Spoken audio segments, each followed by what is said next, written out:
Welcome. I'm Steph, an intuitive hypnotist from Quebec, Canada. I'm Julie, a past life regression hypnotist and Reiki healer from Wisconsin. And together, we are the Soulful Mystics.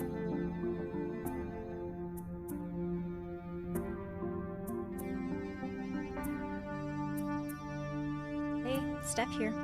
Just a bit of housekeeping before beginning the intro to this discussion. We will be taking a 1-week break next week. So much has been going on for us individually that we decided to take a little breather so we can plan and refocus our upcoming episodes. If you have any suggestions for topics, send us an email or a DM on Instagram. And excitingly, next month, we are doing a Halloween special. I don't know if you could tell, but I'm very excited about it. I know Julie's really excited about it as well. This will be a compilation of your ghost stories, eerie mysteries, heartwarming visitations, aliens, all things spooky and unexplainable. Send us your stories. You can do this via voice recording, which we can play for the listeners, or a DM or email at soulfulmysticspodcast@gmail.com.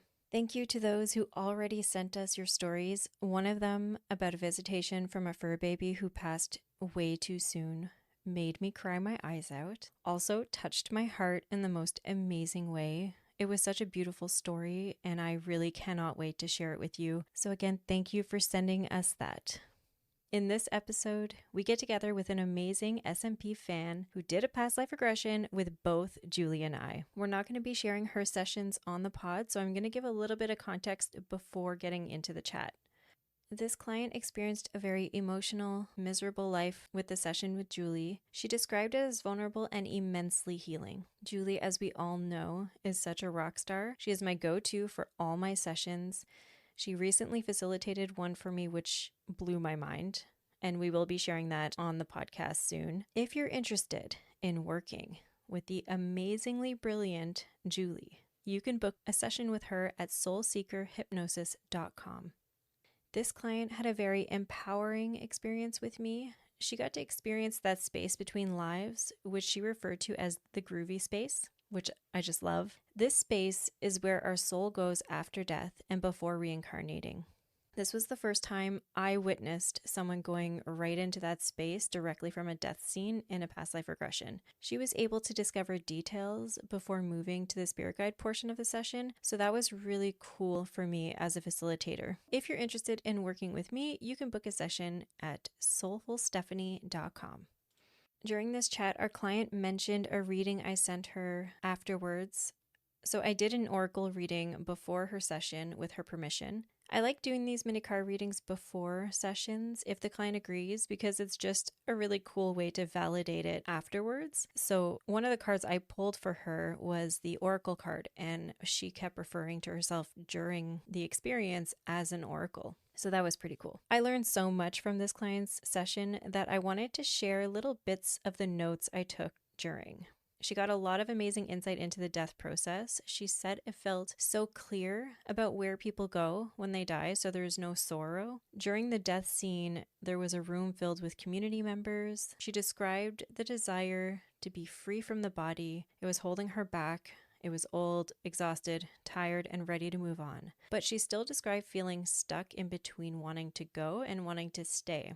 She did also mention the people in the room were feeling sad, and that was why she wanted to stick around. They were sad because she was dying. Yet she was feeling called to let go because she heard voices calling her on the other side, telling her it's time. That was a really interesting experience for me as well. She got a knowing that she will continue to help the community from the other side by guiding them as a celestial body. And she said she felt so much love that she eventually felt ready to let go.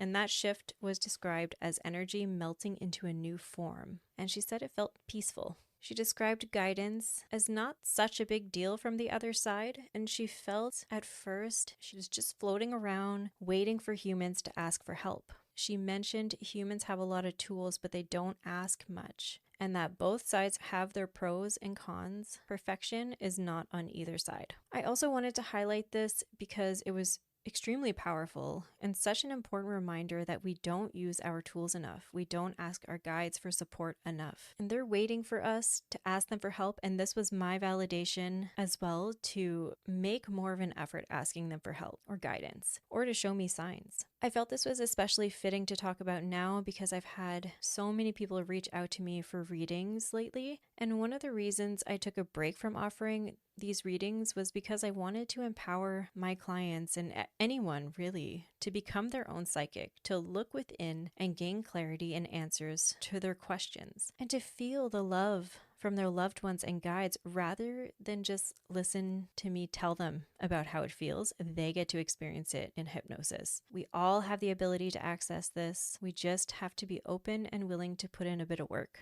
Thank you to this amazing client for chatting with us and working with us both and allowing us to share this experience with our listeners. If you have any questions for this client, please feel free to send us an email and we'll send it her way. She also mentions in this chat something that she offers, which is called Soul Sessions. If it piques your interest and you want to know more about it, reach out to us and we'll send your info to her. All right, let's hop right in. Hello. Hi, guys. This is like so wild for me. I'm like, oh my God. Oh, I'm so happy to get to talk to you again. You are gorgeous. Oh, thanks, Yeah. Steph. With the butterflies behind you, Oh, it's yeah. a whole It's a whole scene. vibe. Yeah, a vibe. That's a good word. Yeah. Yeah, I try to bring it, my witchy way, even though it's like subtly not trying to bring my witchy way, or subtly, but yeah. You No, know, you bring it. I was reading Thanks. through Steph's notes and she had something noted about you are cool. Like you said, I am cool. And I was reading that and I was like, no, she's fucking cool. Like, I think that was one of my spirit guides saying that she thought I was cool. oh, okay. The night and day of those two sessions still blows my freaking mind. Like, just mind blown. I mean, is that typical? With Julie and I, we are night and day. I think it captured the essence of who you are. Well, it's still digesting, guys. I'm going to be really clear, Steph. Like, Julie was like, okay, if I'm going to do this, I got to start with Julie because she feels like she's going to be gentle. And then I was like, I really liked that. Now I got to try Steph. And then when you put out your promo, I was like, that is the universe talking to me. So if Julie is gentle, what would the word describing me be? Well, it's so interesting because yes, I think that it is about you two as facilitators, but I also had a wildly different intention for both session. And because I cried like a baby and was just so painful in the session with Julie, I was like, I cannot leave it there. Like it was really healing. But I was like, I need to have a strong experience in my power. And I was like, Steph will bring that. Oh, yeah. And I mean, I think the combination of the two of you definitely is that, which is this like fierceness and this softness. You totally got that going on in the podcast, which is really fun. Neither one of you are one dimensional. You can both bring the opposite of that. But it is interesting, both my intention as well as what you guys lean into naturally, it feels like. Does that resonate? Yeah. And I love that because Julie is that person for me. And what's interesting is that she hasn't considered herself an emotional being until recently, but she brings that healing, just nurturing energy that she naturally exudes. I love that that's the vibe you got from her. Also, like she can get down and dirty and she curses a lot, which I love. Which I love too. I love it. Thank you. Yes. I love that you went to both of us. I love that you felt comfortable coming to me, but then also like Steph and I do the same thing. We both have our own businesses, but there's no competition between us because we both have the understanding and belief that people are going to resonate with either one of us or both, and they're going to get what they need from the session with us. And so I love that. And I love that you got to experience best of both worlds. Yeah, no, it was awesome. And so before I forget, I have to say, so I listened to the first half of the session up until before I died. And I mean, was listening to it last night. You were so patient. That was the most freaking meandering, because for me, I was like in it, so it wasn't meandering. But what I love is that you could tell that you were being naturally curious while being like, when is she going to get to the good stuff?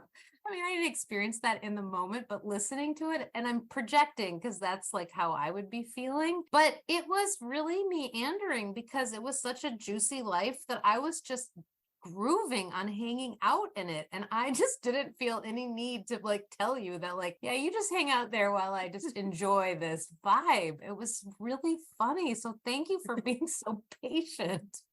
I was in it with you. Okay. Really? I was grooving.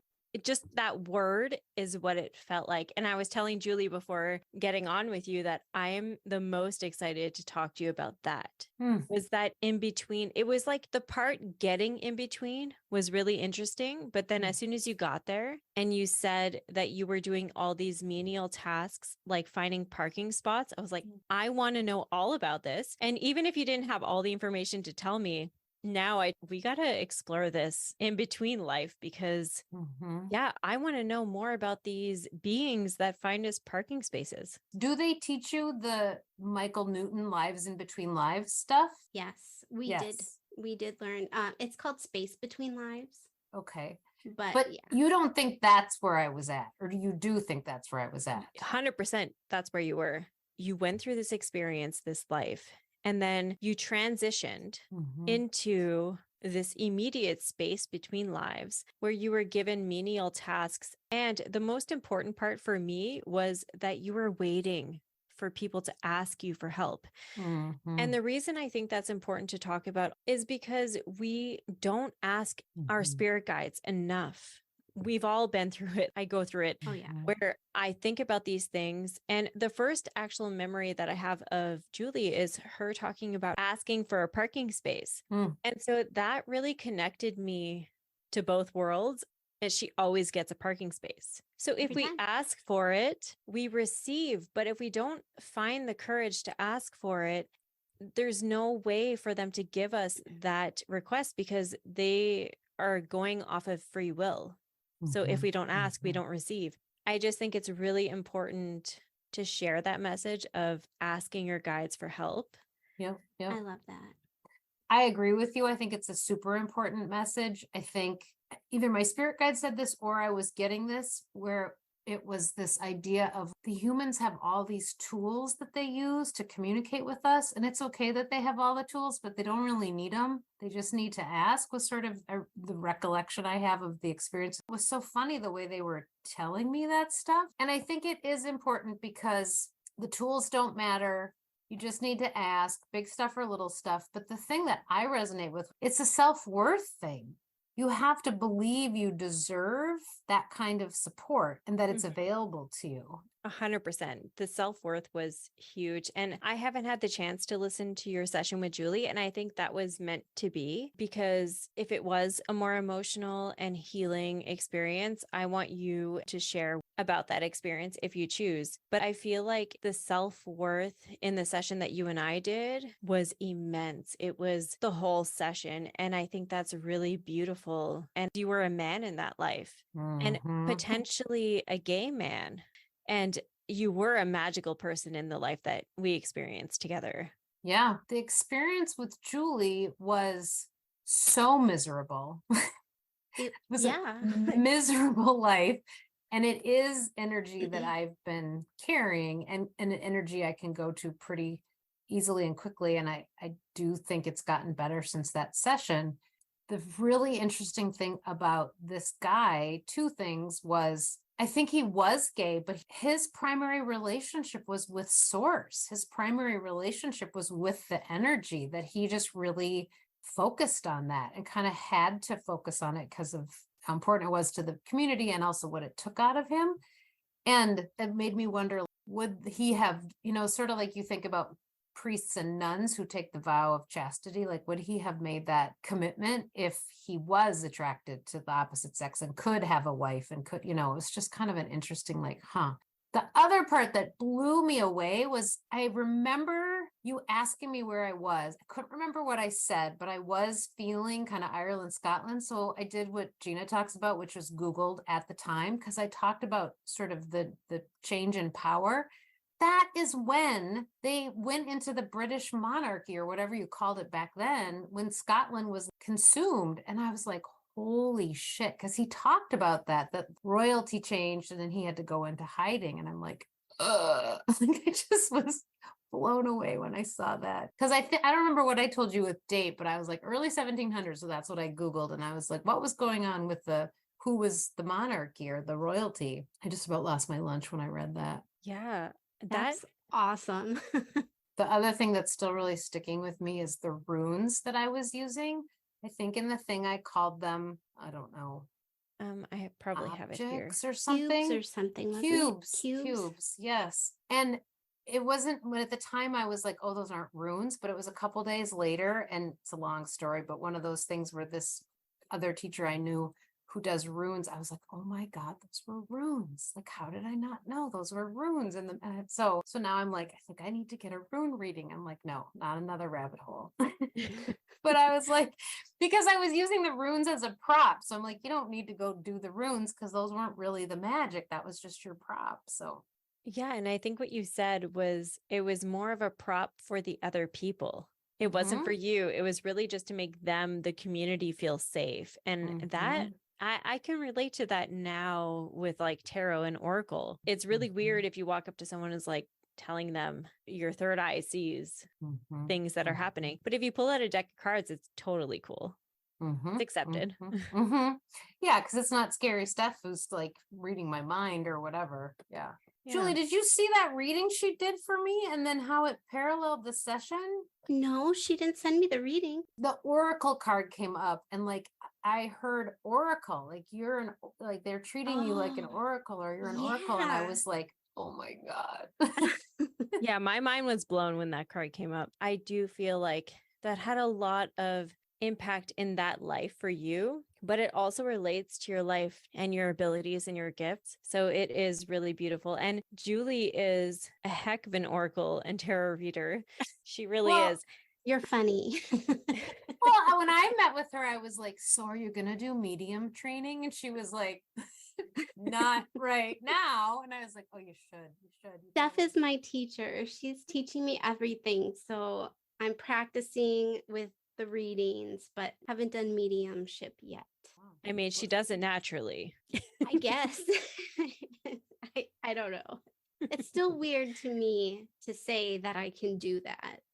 I don't know. I've been listening to Medium in the Middle podcast lately, and her title is Medium in the Middle, but she still has a hard time accepting that she's a medium. And I so relate to that.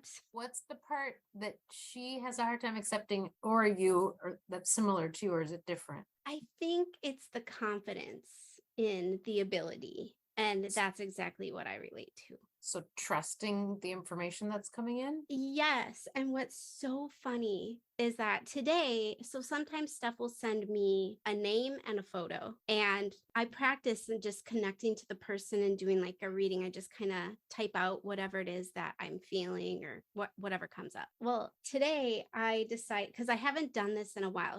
I don't even know when you sent me this last one, but it was probably a couple of months ago and I haven't touched it. And so I did a little card reading on myself, and I just asked, what do I need to know before I do this reading? And as I'm shuffling, a card flies out and it's trust. Of course it is. I love it. Of course it is. Yeah. Yeah. I have a teacher here that has taught me how to do what she refers to as soul readings. I call them soul sessions. So all that I do is go into, not all that I do, because it's taken me a while to do it and mostly trust it, is go into trance and then have permission. There's a whole ritual, of course, but to connect with the other person's higher self. And then they ask me questions, but it's a dialogue because most people who want to do it are psychic too. But that's where I started to learn to trust what comes in, which is why I think it worked pretty well with me for both of you, because I was afraid I'm going to fall asleep, afraid that I'm going to feel heavy energy, which I did, but you don't really feel it, similar with when I do readings. And so I was like, whatever the hell comes to me, I'm just going to say it. I have to admit that my ego gets in both soul sessions and these sessions and is like, you're just making that shit up, which is why I talked in the session with you, Julie, about like, I really doubt these things because I feel like I'm making it up. When you're talking about trust, it does take practice. And even if you practice and in the moment you trust what's coming in, later the little ego gets in there and goes, you're such a fraud. You're such an imposter. Like, what the fuck are you doing? Knock it the fuck off. And just like gets and starts messing with you. And it's not pleasant. Yes, that is exactly what I go through because I'll have the coolest experiences and there's no doubting what just happened. And so it totally lights me up in the moment, and then a few weeks later you forget that light. You forget how much that lit you up and how amazing it was and this experience. And so yeah, just as you said, even if you feel the trust in the moment, later down the line you may not, and that's exactly what I deal with too. Yeah, and it's such a good way to put it, that how it lights you up, because it does. The moment it feels so good. Oh my gosh. Yeah, and that is what makes you want to keep going even through the trust. I'm glad you talked about those soul sessions because from the moment you told me about them, I've been so curious. And when you and I had our session, you were kind of on the fence. And so, is this something that you offer as a service? It is, but I don't put it on my website because it's a long time in trance. And I don't know how much you guys have experienced trance different than hypnosis. I think the difference is with hypnosis, I'm bringing through my own information, but with trance, I'm bringing through other people's. And so, I don't know, it affects your body differently or your brain differently. It does. I decided to post on my website that I'm offering readings, and I do it in the morning as well. And it does take a lot out of you. So the ways that I offer it, you purchase it, and then within 72 hours, I will send you an email reading. Reason being, I'm more active in the morning, and doing face-to-face or in person is just really exhausting because you're not only dealing with the energies that I'm allowing in, but I'm dealing with the energies that are around this person as well as everyone connected to them. So if that is something you're interested in, I think that offering email readings at the beginning, email soul connection, is a good intro just to see how much you're available for. And if you want to do one a week, you get one session and then you block it off for the rest of the week.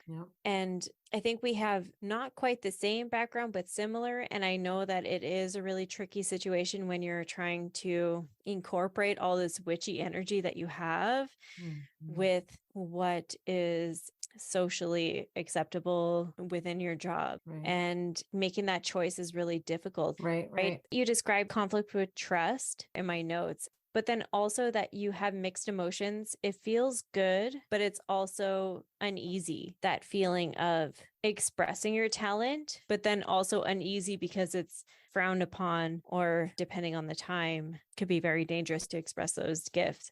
And then you're still living in that emotion of fear, expressing those gifts. So there's a whole lot going on with Julie's session with you. And then also this session of living in your power. How do we shake up the environment so that you can experience a magical life, but also live in the life that you know? Well, what was interesting as I was listening last night, he kept coming back around to the fear and the protection. And like, we spend a lot of time making sure that we're safe. And it wasn't just him, it was the other magical people that started it with him and the other ones who might have sought refuge there.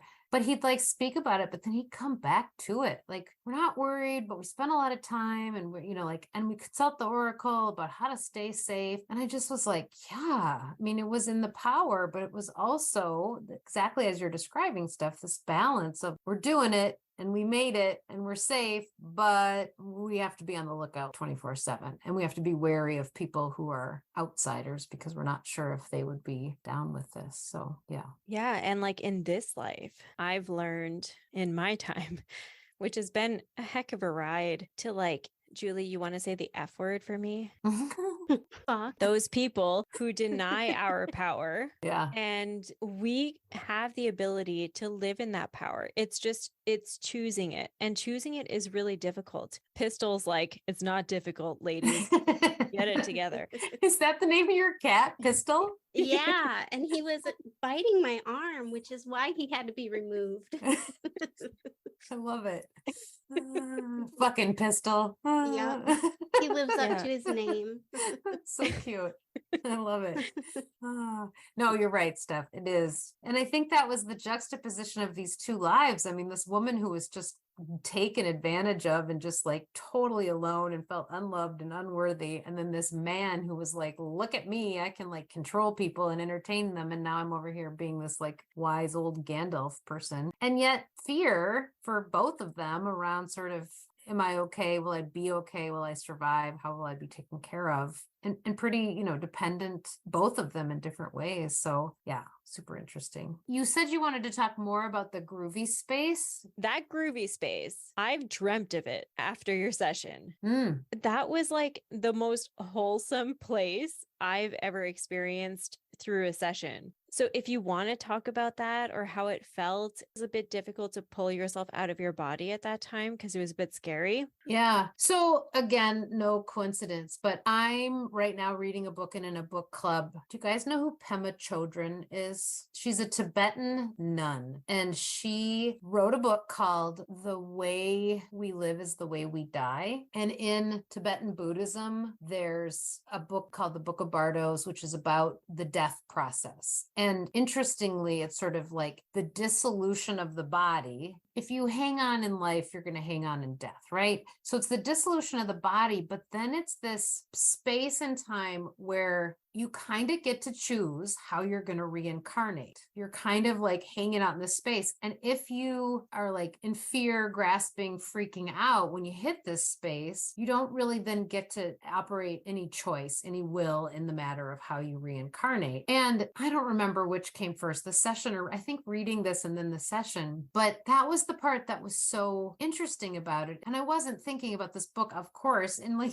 but I'm like, okay, wait a minute. These people don't want me to go. These people over here are calling me. I remember, and when I listened to it again, I remember going, is Steph going to tell me how to do this? So it's just like suspended. All of a sudden, then I melted. And I was like, I thought I was going to be like ripped out of my body, or it was going to be like really dramatic. And I just sort of melted. And then I couldn't see those people. I couldn't see that room, any of their like, well, he's dying. I mean, it was all gone. And then I'm just hanging out and I don't feel any of that pain. And I remember saying, oh, I kind of miss that bumpy meat suit experience, but I kind of don't. They both sort of have their pros and cons. And I'm kind of here and there are people telling me just chill, but I kind of want to know what's next. And they're like, no, it's too soon. Just chill. And then I remember just breaking out in laughter where I was like, God damn it, they're telling me I got to deal with giving people good parking spaces. And I wasn't like disappointed, but I just was like, that's hilarious. Okay, fine. I'll go help people with parking spots. And then how to safely cross the street. Random. When was the last time I asked a guide to help me cross the street? Although I do. I just didn't think about that. And this is the part when I listened to it last night, I was like, I just loved how so patiently curious you were. You were like, what's that process like? And then and I was like, they're telling me there's definitely a process, but it's too soon to know. And it was just so funny because we were both like, well, but we really want to know, like, what's that process for how we know what's next? And then at the same time, it was like, but chill, it's groovy, just hang, I was like, okay. And then you wanted me to like leave and go see the guides or whatever. And I was like, but I think I just want to hang out here a bit. You're like, go for it, just enjoy. And I was like, that was yummy. And I hope every time I listen to it, I can kind of feel a little bit of that because it was just like, whoa. And then I was like, okay, I'm ready.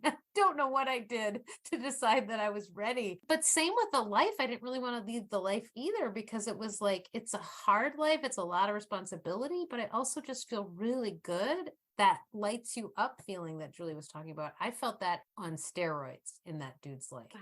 Yeah.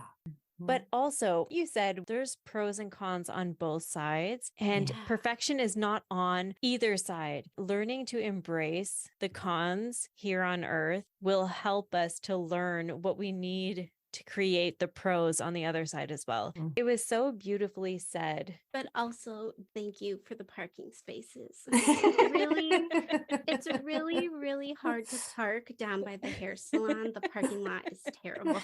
I've heard you say that. Oh, I love it.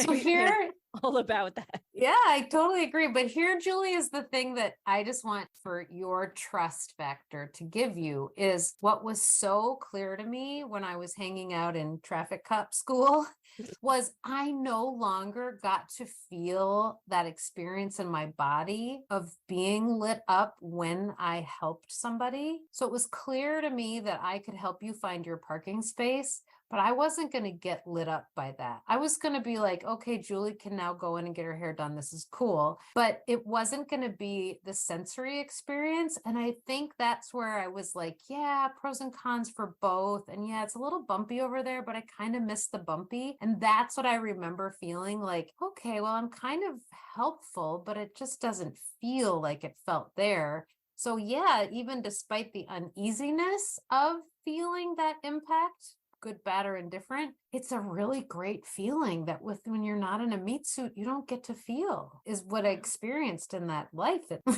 So when you were asking those questions, Steph, I was like, oh, that's a more important job, but will it feel any different? Like, how will I know that it's like, oh, it's a more important job? Like, it just didn't seem to have that level of hierarchy or like, this is more important than that. And I mean, I think that's why I remember laughing, because there was a part of me that was like, really, that's all I get to do? And another part of me that was like, yeah, that's the bomb too, because it's all the same. And that's it for today's episode. Until next time, stay curious.